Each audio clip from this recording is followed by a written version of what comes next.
hay una colonialidad económica, ¿sí?, que tiene un foco en la homogeneización. Pero esa colonización económica para la homogeneización se hace utilizando la heterogeneización, ¿sí? Porque se hace utilizando instrumentalmente hoy día estas formas, ¿no es cierto?, culturales, locales, diversas, indígenas, campesinas, rurales en general, ¿sí?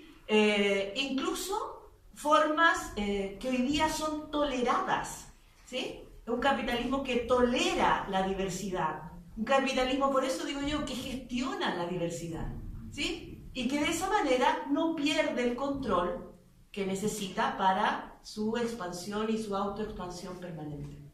¿Sí? Ricardo va a hacer la traducción literal, completa. Non, il y a des idées qui sont très claires. Noélie insiste qu'il faut attirer l'attention sur la complexité et la évolution qu'il y a aujourd'hui la colonialité à l'intérieur de tous nos pays. Comment, par exemple, l'État et les grosses entreprises internationales fonctionnalisent les langues indiennes. Alors, elles montrent comment, dans certaines entreprises, on utilise traducteurs et des gens qui connaissent très bien la sagesse indienne, même que dans les discussions qui ont les gérants des grosses entreprises internationales, on utilise parfois des vocabulaires des Indiens. Alors elle dit qu'elle ne sait pas si vraiment ces PDG connaissent ou bien ils sont intéressés à connaître tout ce que signifie ce mot, mais qu'il y a une utilisation fonctionnelle, quoi. Et alors, dans ce sens, elle attire l'attention de comment aller dans le sens de reprendre la vitesse de changement qui existe dans l'utilisation de la diversité culturelle de la partie du capitalisme. Et alors, il se pose la question, si on ne le fait pas comme ça, peut-être on reste à une certaine conception figée de la décolonialité. Et on ne comprend pas ce qui est en train d'arriver aujourd'hui. Non, c'est ridicule. Yo tampoco sé si... Quelques personnes veulent parler un peu? Oui, ils sont deux choses. La première, je vais la dire en español pour Noelia, parce que me gustaría un poco poner en valor esto que dices tú de la gestión capitalista de la diversidad cultural, pensando desde Raymond Panikkar, un autor que es de filosofía intercultural muy importante, porque él hace una diferencia entre como una... Lo había notado, perdón. Una respuesta, o sea, hay diversas respuestas o varias respuestas a la diversidad cultural, ¿vale? Y una de esas respuestas a la diversidad cultural, es un ejemplo que él da, es la respuesta que da Descartes. Y la respuesta que da Descartes a la diversidad cultural, él la llama como... el esquema que ocupa es el monismo, ¿vale? Porque todo lo reduce a una unidad, dice Descartes. Lo menciono también porque, un poco por lo que decía Lina, que decía, hablando un poco del punto de partida del pensamiento decolonial y qué relación podría haber con la interculturalidad, porque ese análisis de Panikkar tiene mucha relación con un análisis que hace Dussel, no me acuerdo dónde, sobre el tema de la simplificación por la gestión de la diversidad, que dice, ¿dónde escribe Descartes? ¿En qué momento escribe Descartes? Escribe en Ámsterdam, en Holanda. Después del descubrimiento de América, cuando el sistema mundo crece y se hace necesario gestionar esta gran cantidad de cosas, entonces surge este tema de la simplificación. Entonces lo interesante es que Panikkar dice que por relacionar un poco Dussel y Panikkar desde lo que estoy diciendo, es en el fondo la gestión de la diversidad lo que hace el motor de esa línea de respuesta frente a la interculturalidad, que es un poco lo que estás diciendo tú. De ahí, yo creo que hablo un poco en español ya. Y de ahí yo creo que... La traducción. Sí, yo puedo hacer la traducción. Y después yo creo que es interesante, un poco ligado a lo que tú decías, respecto de cuál es la posición del intelectual dentro de esto, y ahí un poco pongo mi visión sobre la interculturalidad, que el intelectual, en cierta manera, desde una respuesta intercultural a la diversidad cultural, desde mi perspectiva, solo llega hasta una postura, no un pensamiento crítico, sino un pensamiento autocrítico. Entonces, tenemos que conocer las formas, como tú dices, en que opera el capitalismo, pero en tanto que intelectuales, como puede ser también el político, como puede ser el artista, debe criticar esas formas en lo que hace. ¿Ya? Y ahí rescato una idea, cierro, de Raúl Fornet Betancourt, que él dice, la interculturalidad también rescata el derecho a... ¿cómo dice? O sea, ¿cuál es el término en español? Como a estar en desacuerdo con su propia cultura. Porque también es verdad que hay una esquematización de lo que es la colonialidad, de la decolonialidad, la misma la interculturalidad, pero también cuando se habla de esto, pareciera que hablamos de diálogo de culturas, que es como el diálogo de civilizaciones de Butch. Bueno, esta idea larga del diálogo de civilizaciones. Y en el fondo, en el diálogo intercultural, también hay una crítica a la propia cultura, que puede ser la cultura de Estado Nacional, por un lado, cultura étnica, por otro lado, como cultura académica. Como cultura académica. Entonces, es un poco... Era para poner en valor un poco lo que decías tú, que es una línea. En français. Voilà, je vais essayer en français. Je disais que je voudrais remettre en valeur ce qu'a dit Noelia, parce que chez Panicard, chez Raymond Panicard, c'est un auteur de la philo interculturelle, il dit qu'il existe une réponse à la diversité culturelle. Il y a diverses réponses à la diversité culturelle, et une des réponses, c'est la réponse de Descartes, qui fait une réponse qui fait partie du monisme du Panicard. C'est parce que Descartes réduit toute la diversité dans un seul, je ne sais pas comment dire, une seule réponse, une seule unité. Donc j'ai fait la liaison avec quelque part de Dussel, quelques idées de Dussel, qui dit que Descartes, ce qui fait Descartes, c'est donner une réponse à la diversité aussi, par biais de la simplification. Et c'est la simplification, il est nécessaire pour la gestion, ce qu'a dit Noelia, la gestion de la diversité. Et la deuxième chose, c'est par rapport à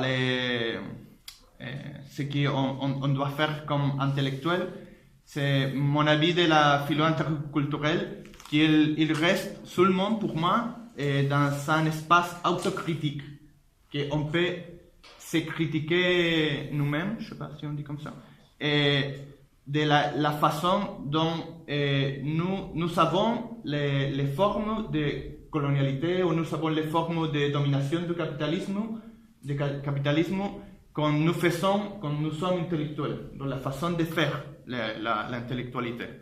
C'est un petit peu comme ça. Voilà. L'alemana. Non, c'est la réplique. Non, mais c'est juste que moi je me suis dit, en train d'écouter, qu'en fait on reproduit dans les détails parfois cette je dirais attitude, vous avez parlé colonisatrice, ou dans le... Parce qu'on parle toujours, quand on parle de dialogue, de donner la parole à quelqu'un. On ne parle pas beaucoup d'entendre quelqu'un, je sens qu'il y a l'attitude qu'on oublie et qui était toujours présente dans l'histoire de la philosophie, même si c'est une histoire qui ça vient de la Grèce, ça vient de Sand, de la philosophie des Indes, que c'est être à l'écoute. Et quand on parle de la possibilité avant même de la symétrisation, et je comprends, c'est pas la symétrisation, en fait, on est conscient des asymétries, des dissymétries qu'il y a, mais j'imagine que quand on parle de ce type de procédures, on parle de certaines, vous avez dit, égalisation, de la position du sujet, c'est-à-dire de la position du sujet au centre au sein du dialogue. Mais pour moi, c'est surtout souligner cette attitude que j'entends souvent, c'est d'aller chez les autres et donner la parole. Et je crois qu'en fait, c'est une attitude qui reproduit la façon dont on a compris qu'on doit faire aussi de la philosophie. À partir de, je suis pas, par exemple, je suis d'accord, je trouve que ça serait intéressant de faire des distinctions, par exemple, pour les types de colonisation et voir des critères normatifs. Mais est-ce qu'il n'y a pas et on pourrait le faire, mais sans perdre de vue, il faut être attentif de ne pas risquer ce qui passe au sein vraiment on dirait, de faire réel, c'est-à-dire de la pratique. Je crois qu'il y a une possibilité, par exemple, de briser même la parole colonisatrice, on dirait, même la langue qu'on a, c'est d'aller chez les pratiques, c'est-à-dire au sein de pratiques aujourd'hui. Et je ne sais pas si en fait c'est à nous-mêmes d'y aller, mais je pense qu'au moins c'est d'être conscient qu'il y a une précarité chez notre travail philosophique, qu'on doit compenser, qu'on doit, pour une attitude, je dirais, de humilité, humilité, et pas pour dire, bon, en fait, on arrive jusque-là, et après, non, c'est juste pour dire, on est là, et en fait, à partir de là, il faut construire. Et parfois, je sens que, parce que sinon, on reste dans des belles illusions, parfois. C'est bien de les construire, et je ne dirais pas que ça aide aussi pour la possibilité de construire un dialogue, mais je trouve toujours, et ça je trouve clair, c'est une position claire dans la philosophie, au moins dans les traditions de philosophie interculturelle, c'est de donner, en fait, pas de donner la parole, sinon de se mettre à l'écoute. C'est un exercice fort, dans le sens qu'on n'est pas, on reconnaît l'histoire. Chez nous, dans l'Amérique latine, de peuples colonisés, mais ici, dans l'Europe, il y avait aussi l'histoire des colonisations en termes très forts, des disparitions des langues très fortes. Et aujourd'hui, d'autres types on dirait, des attitudes qui reproduisent le même système, une même logique. Et en fait, d'abord, c'était en fait souligner un peu ces côtés, c'est-à-dire cette attitude que je crois que pour moi c'est important au moment d'aller ou de parler du dialogue interculturel. Parce que, en fait, quand on commence à faire un dialogue, même pas en imaginant une culture différente, parce qu'on imagine aussi une culture, et ça, Mathias, il a dit quelque chose de ce côté-là, on imagine une culture encore comme quelque chose un peu monolithique, et je trouve que c'était intéressant l'idée de la philosophie interculturelle quand il montre qu'en fait, et c'est pour la dichotomie entre tradition et innovation à l'intérieur des cultures. En fait, ça fait partie de notre facticité, les éléments culturels qui nous sont présents dans notre identité. On peut être en désaccord sur ça. Et parfois, il ne faut pas aller au-delà et chercher quelqu'un qu'on trouve assez différent pour essayer la possibilité de se mettre en dialogue. Quand on commence à dialoguer vraiment, même au sein de même culture ou d'une formation culturelle, on se rend compte. Ici, par exemple, quand j'essaie de dialoguer avec quelqu'un qui vient avec une histoire de Flandre différente, et ici, l'histoire de Wallon, ou comment est-ce qu'il s'est passé que la langue wallon il a commencé à disparaître. Il y a un Messiatin qui connaît très bien ça. Et en fait, on se rend compte que c'était en fait, il faut faire d'abord, je crois, une sorte de mise en question de nous-mêmes, de notre même pratique au moment avant de l'écriture. Oui, j'aimerais mettre je suis d'accord avec ce que vous dites, en même temps j'aimerais mettre un bémol. Si on prend le modèle politique qui est sous-jacent à un modèle authentique de la communication, d'accord, c'est pas de donner la parole à l'opprimé, c'est qu'il puisse la prendre. Et c'est tout à fait différent. Et ça veut dire, c'est ça le projet politique. Le projet politique, c'est d'instaurer des conditions telles que quiconque, égalitairement, c'est ça le projet d'égalité, puisse prendre la parole quand il le souhaite, comme il le souhaite. C'est pas à quiconque, c'est pas à quelqu'un de donner la parole de manière paternaliste, etc. C'est comme la reconnaissance. La reconnaissance, c'est la même chose. Il y a aussi un modèle politique sur la reconnaissance. On doit pouvoir assurer les conditions d'une bonne reconnaissance. Mais la reconnaissance, c'est pas quelque chose qu'on accorde de manière paternaliste. Donc, moi, c'est ça que je dirais, c'est que là, ce que vous décrivez, c'est juste, mais en même temps, c'est une perversion du modèle communicationnel. Je veux dire, c'est un peu un colonialisme communicationnel, dans le sens où on veut bien accorder la parole à quelqu'un. Non, c'est pas ça. Non, c'est pas ça que je dis, en fait. Non, c'est ce que vous dénoncez. Oui, c'est ce que vous dénoncez. Oui. Et donc, moi, ce que je dis, c'est qu'il y a un projet politique différent. Si on regarde vraiment l'horizon politique vers lequel devrait tendre une politique interculturelle basée sur le dialogue ou sur la communication, ce serait de faire en sorte que toutes les parties puissent prendre la parole quand elles le souhaitent. Parce que le principe fondamental, c'est que personne ne peut représenter la parole de quelqu'un d'autre, évidemment, parce qu'il y a une déformation herméneutique, etc., etc. Donc, voilà ce qu'il faut assurer, c'est que chacun puisse la prendre. John. Oui, pour finir, je voudrais poser une question sur la tension entre aussi la symétrie, parce que je crois que justement cette question, ce que fait est le problème en tant que politique. Pour moi, le problème est plutôt politique qu'éthique ou autre point. La tension entre la symétrie et la symétrie par rapport à la question, à la tension de universalisme et universalité. Peut-être, vous regardez qu'il y a quelques possibilités fructíferas, possibilités de dialogue, de travail ensemble, de la décolonialité, la interculturalité, surtout à partir de ce que Noelia a souligné, et qu'on parle en la décolonialité aussi con ontologie relationnelle. Peut-être que l'ontologie relationnelle c'est soit un escenaire, un contexte fructífère, potentialité de dialogue entre ces deux perspectives. Pour vous? Oui.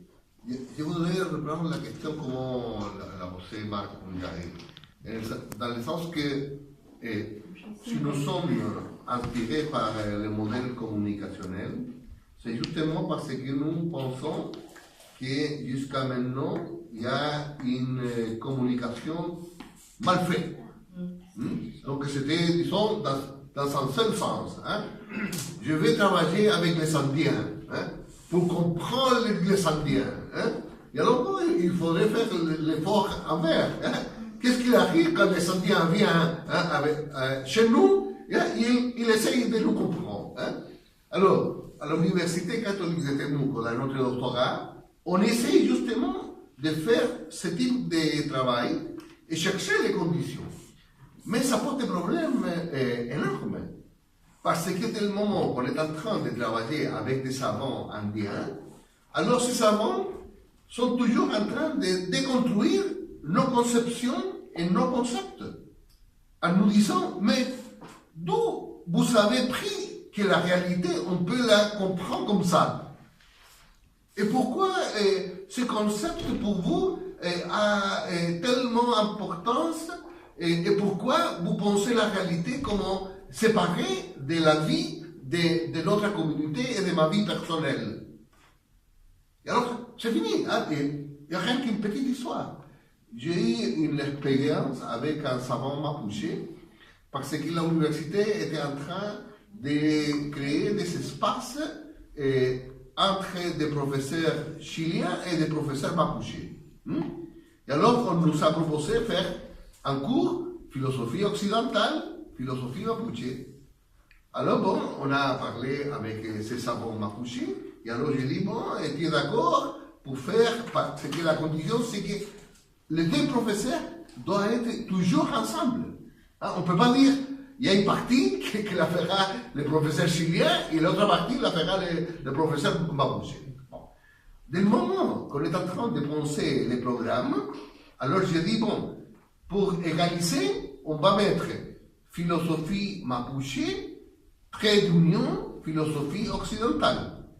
Donc, on est dans la symétrie. Et bien alors, le savant mapuche m'a dit, mais je crois qu'il manque quelque chose. Il faudrait peut-être mettre une petite point d'interrogation. Alors, je dis comment? Oui, parce que peut-être jusqu'à maintenant, jamais on a vraiment parlé qu'il y a une philosophie mapuche. Alors finalement, on a résolu la question en disant philosophie mapuche, trait d'union, philosophie occidentale, 2 points et un signe d'interrogation. Elle n'est pas du dialogue philosophique. Alors pour les savants, mapuche était beaucoup plus clair que jusqu'à maintenant, il n'a jamais eu une expérience de dialogue philosophique. Vous voyez ce qui arrive quand on est en train de parler vraiment avec quelqu'un, que finalement, il va nous apprendre. Alors, qui de nous, professeurs dans nos universités, est en train d'apparaître devant ses étudiants, en train de faire l'apprentissage de quelqu'un d'autre qui n'est pas reconnu par la officialité académique? C'est très difficile. Bien, nous sommes sur le temps de permis de pouvoir être ici. Et seulement pour confirmer un peu, vous êtes invité pour lire les travaux de Ricardo Salas, les travaux de Noelia, les travaux de Juan Pablo, et surtout, à propos de l'intellectuel engagé, les textes de Mascal, La transformation de l'éthique, qui utilise la figure de l'éthicien, qui n'est pas le théoricien abstrait, sinon que c'est oui, qui travaille là dans les syndicats, etc. Grand merci à tous. Nous les espérons pour les prochaines séances qui sont les 1er de juin. Oui, ça va? Grand merci. Oui, une chose, s'il y a quelqu'un qui voudrait comprendre un peu plus ces questions, il y a un travail qui a écrit Noélia en français, qui est apparu dans un livre Les Mapuches à la mode, où il y a un regard interdisciplinaire de ce qui arrive aujourd'hui dans les territoires mapuches. Recomendación de lectura, Juan Pablo, Noelia, por Emilia.